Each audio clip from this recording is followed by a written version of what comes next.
July 26, 2026. From the time he took office in January 2025, Trump and his cronies have not simply challenged laws or constitutional provisions. They have acted as if the Constitution doesn't exist. That's an important distinction. The former accepts the constitutional order by working within it to challenge it. The latter rejects the constitutional order entirely. Their actions align with the strategy of Nazi political theorist Carl Schmitt, whose writings seem lately to have captivated leaders on the American right. Schmitt opposed liberal democracy, in which the state enables individuals to determine their own fate. Instead, he argued that true democracy erases individual self-determination by making the mass of people one with the state and exercising their will through state power. That uniformity requires getting rid of opposition.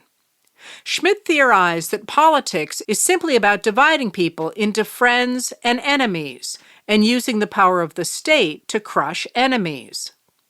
As J.D. Vance described Schmitt's ideas in 2024, there's no law, there's just power. Much of Schmitt's philosophy centered around the idea that the power of a nation that is based in a constitution and the rule of law belongs to the man who can exploit emergencies that create exceptions to the constitutional order, enabling him to exercise power without regard to the law. Trump, who almost certainly has not read Schmitt himself, asserted this view in August 2025 to justify deploying troops to American cities. "I have the right to do anything I want to do," he said. "I'm the President of the United States. If I think our country is in danger, and it is in danger in the cities, I can do it." Although the Republicans have control of both the House of Representatives and the Senate, meaning Trump should be able to get his agenda passed according to the normal constitutional order, since retaking office, he has operated under emergency powers. Back in April, Ben Diamond of Lawfare noted that Trump is on track to issue 6.5 times more emergency orders in his second term than any other president this century issued during his entire term. That number, Diamond suggests, is probably an underestimate because so many of Trump's orders do not include the key word emergency and so fly under the radar. Trump's imposition of a new round of tariffs on products from more than 60 countries, making up 99.4% of trade with the U.S., is a flashing red light. In April 2025, the administration imposed high tariff rates on countries around the world, claiming legal authority under the International Emergency Economic Powers Act, or IEEPA, which permits the president to respond quickly to economic threats during a national emergency. On the same day he announced the tariffs, Trump declared that foreign trade and economic practices have created a national emergency. When the Supreme Court struck down those tariffs as unconstitutional, Trump immediately announced he would find other alternatives to replace the ones that the court incorrectly rejected. "We have alternatives," he said, "great alternatives." The administration turned to Section 122 of the Trade Act of 1974, which allows the president to impose tariffs in the case of an international financial emergency. Those tariffs are limited to 150 days. When that deadline hit on Friday, Trump announced he was imposing tariffs under Section 301 of the Trade Act of 1974, which permits the president to impose tariffs on countries that are using forced labor. A senior administration official told reporters that the tariffs were not an attempt to recreate the previous system, and that dealing with the issue of forced labor is something that President Trump has been focused on for many years. But law professor Barry Appleton, who co-directs New York Law School's Center for International Law, said, "The 301s allow a permanent tariff without going to Congress to settle the dispute. That's what all of this is about. The president doesn't want to knock on the front door of Congress, so he's trying every side door and every unlatched window to get in. Let's be very clear here. Tariffs are revenue measures, and the U.S. Constitution explicitly gives the power to raise revenue to Congress, not the president. Article 1, Section 8 reads, "The Congress shall have power to lay and collect taxes, duties, imposts, and excises, to pay the debts and provide for the common defense and general welfare of the United States. But all duties, imposts, and excises shall be uniform throughout the United States." This clause was almost the whole game. Control over the nation's money, sometimes called the power of the purse, was central to the framers' concept of Republican government. The American Revolution took shape over the determination of colonists to have a say in how their government raised money, a right first articulated in the Magna Carta that in 1215 established the principle that the king did not enjoy absolute power. A key check on him was that he could not pass revenue measures without the consent of the governed. And so, the framers put it in the Constitution. But control over the revenue was not quite the whole game. The framers were also crystal clear that the people must have control over the decision to go to war. They did not trust that much power in the hands of one man and wanted to make sure the American people would have robust debates about the value of the money and lives lost in combat. So determined were they for the American people to have those debates that they wrote into the Constitution that Congress had the sole power to declare war and to raise and support armies, but no appropriation of money to that use shall be for a longer term than 2 years. Here, too, Trump has used the idea of an emergency to sidestep Congress's authority by insisting the threat from Iran was imminent, even though his own advisors testified that Iran did not, in fact, have the capacity to build a nuclear weapon in less than 10 years.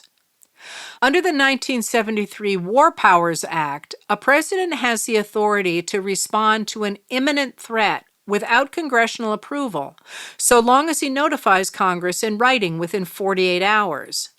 Then the president has 60 days either to withdraw U.S. forces from their engagement or to get Congress to authorize the military action. Trump launched U.S. attacks on Iran on February 28th. He notified Congress on March 2nd. 60 days from March 2nd was May 1st. When that deadline arrived, Trump sent letters to House Speaker Mike Johnson, a Republican of Louisiana, Senate President Pro Tem Chuck Grassley, a Republican of Iowa, officially the leader of the Senate if the vice president is not present, to inform them that so far as the White House is concerned, the hostilities that began on February 28th terminated on April 7th, when Trump ordered a 2-week ceasefire. Although hostilities and a U.S. blockade of Iran continued, the administration maintained the ceasefire was in place until July 10th, when Trump notified Congress for a second time that the nation was engaging in military action in Iran. The administration maintains that this second notification is for a new military engagement and thus restarts the clock under the War Powers Act. Legal analysts say this interpretation has no basis in law, legislative history, or practice. The Trump administration is claiming the powers of Congress, both to tax and to declare war, key powers the framers established the American people's right, through their representatives, to control. When Senator Angus King, an independent of Maine, and 5 Democratic lawmakers who sit on committees responsible for national parks and resources wrote in June to Interior Secretary Doug Burgum to oppose in the strongest terms Trump's proposed triumphal arch, they pointed out that there are many different laws the construction would break. Most fundamentally, though, they wrote, The arch falls within an area called Area 1 that Congress established in the 1986 Commemorative Works Act. In that law, Congress specified that any commemorative work within Area 1 requires Congress to pass a law authorizing the memorial. The lawmakers wrote to Burgum, "Because the site is in Area 1, the act requires a second separate approval, under which Congress must enact a law ratifying the Area 1 location within 150 days of the Secretary's notification, following a determination that the subject is of preeminent historical and lasting significance to the United States." Congress has enacted no such laws. Analysis we requested from the Congressional Research Service in January reached the same conclusion. Absent these authorizations, construction of an arch in Memorial Circle would not comport with the Commemorative Works Act. Since 1986, every memorial placed on federal land in the Capitol under the Act, more than 40 in all, has come to Congress first. The arch's sponsor has sought no act at all. If the administration believes the semi-quincentennial warrants a permanent commemorative work in the Capitol, they wrote, the path is open and well-worn. It runs through Congress, as it has for every memorial since the Continental Congress approved the first, an equestrian statue of George Washington, in 1783. Back in October 2025, when officials first acknowledged to reporters that Trump was planning to build an arch, a reporter asked Trump about a model of an arch that was sitting on the desk in the Oval Office. "It's an ark," he said. "Take a look." When a reporter asked who the arch was for, Trump pointed at himself and said, "Me." Letters from an American was written and read by Heather Cox Richardson. It was produced at Soundscape Productions, Dedham, Massachusetts. Recorded with music composed by Michael Moss.